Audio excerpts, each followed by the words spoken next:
Friends, welcome to my channel Sana kitchen and vlogs. నేను ఈరోజైతే వర్షాకాలంలో దొరికే ఎంతో టేస్టీ అయిన తాటిపండుతో గారెలను అయితే ప్రిపేర్ చేస్తున్నానండి. ఇది మన ఆరోగ్యానికి చాలా మంచిది. మీది ఎప్పుడైనా ఈ తాటిపండు మీకు దొరికితే ఇలా అయితే ఒకసారి ట్రై చేయండి. ఫస్ట్గా అయితే దీనికున్న తొడాన్ని అయితే తీసేసుకోండి. తాటిపండు అయితే మంచిగా పండిన తాటిపండు అయితే తీసుకోండి. కలర్ అయితే బాగా మంచిదిగా వచ్చిన కాయని తీసుకుంటే చాలా గుజ్జునైతే దీంట్లో మనం కలెక్ట్ చేయొచ్చు. ఇలా నేను చూపిస్తున్న విధంగా ఇలా వేలు పెట్టి నొక్కేస్తే లోపలికి ఈ కలర్లో అయితే ఉండాలండి. ఈ తాటిపండు మనం తెచ్చేసుకున్న తర్వాత 2-3 రోజుల్లో యూస్ చేసేసుకోవాలి.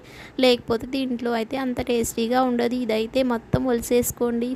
పైన లేయర్ ఒలిసిన తర్వాత దీంట్లో 3 కన్నులు అయితే ఉంటాయి. ఒక్కో కన్నును అయితే విడిగా తీసుకొని దీంట్లోకున్న పీచునంతా ఇలా దగ్గరికి అయితే అనేసుకోండి. ఇప్పుడు ఒక గెటర్ తీసుకోండి. దీంతో అయితే మనం దీంట్లో ఉన్న గుజ్జునంతా అయితే పీల్ చేసేసుకుందాం. ఈ విధంగా అయితే నేను తీసేసుకున్న గెటర్తో ఈ విధంగా అయితే క్యారెట్ తురిమేసుకున్నట్టు మొత్తం అయితే ఈ విధంగా తురిమేసుకొని వెన్నెలాంటి గుజ్జునైతే మనం ఇప్పుడైతే యూస్ చేసుకుందాం. ఇలా వచ్చిన గుజ్జునంతా నేనైతే ఒక గిన్నెలో అయితే కలెక్ట్ చేశానండి. ఈ విధంగా ఒక గిన్నెడైతే నాకు గుజ్జు అయితే వచ్చింది. ఇప్పుడైతే ఒక గిన్నె హాఫ్ కప్ అయితే మీరు బెల్లాన్ని అయితే మిక్సీ పట్టేసుకొని ఇలా యాడ్ చేయండి. నేనైతే ఇలా యాడ్ చేస్తే కొంచెం కరగటం అయితే లేట్ అయ్యింది. మీరు మిక్సీకి పట్టేసి అయితే ఈ విధంగా మొత్తం అయితే కలిపేసుకొని 2 స్పూన్స్ అయితే షుగర్ యాడ్ చేయండి. ఈ విధంగా ఉంచేసి కొంచెం సేపు అయితే పక్కన ఉంచేసేయండి.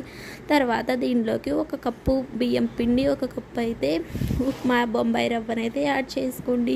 ఇలా యాడ్ చేసేసుకొని మొత్తం ఫైన్గా అయితే కలిపేసుకోండి. ఇంకొంచెం దీంట్లో ఎక్కువ తక్కువైనా మీరైతే యాడ్ చేసేసుకోవచ్చు. ఇదేం కొలత ఏం లేదండి. నేను యావరేజ్ కొలత అయితే మీకు చెప్పాను. ఈ విధంగా స్ట్రెచ్చర్ వచ్చేదాకా అయితే మొత్తం అయితే కలిపేసుకొని 1 అవర్ అయితే పక్కన పెట్టేసేయండి.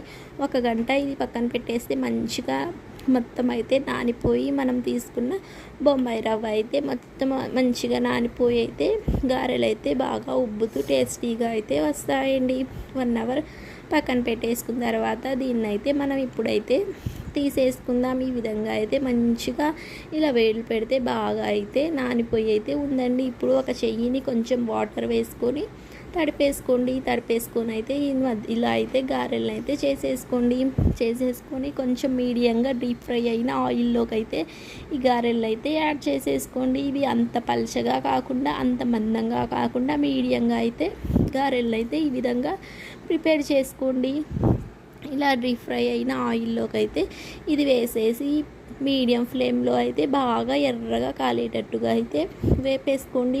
హై ఫ్లేమ్ పెట్టేస్తే లోపలైతే కలర్ వచ్చేస్తాయి. ఈ విధంగా మంచిగా అయితే కలర్ వచ్చేదాకా ఉంచేసుకోండి. ఇంతే మనం టేస్టీగా చేసేసుకున్న తాటిపండు గారెలను అయితే రెడీ అయిపోయాయి. ఇవి అయితే బాగా చల్లారిన తర్వాత తింటే టేస్టీ అయితే సూపర్గా ఉంటాయి. వేడిగా తింటే చేదులాగా అయితే వస్తాయి. ఈ ఫ్లేవర్ అయితే వేడిగా అయితే అంత బాగోదు. చల్లారిన తర్వాత ఇదైతే తినేసేయండి. ఈ వీడియో మీకు నచ్చినట్టయితే నా ఛానల్ సబ్స్క్రైబ్ చేసుకోండి. ఒక లైక్ అయితే ఇవ్వండి. Bye friends.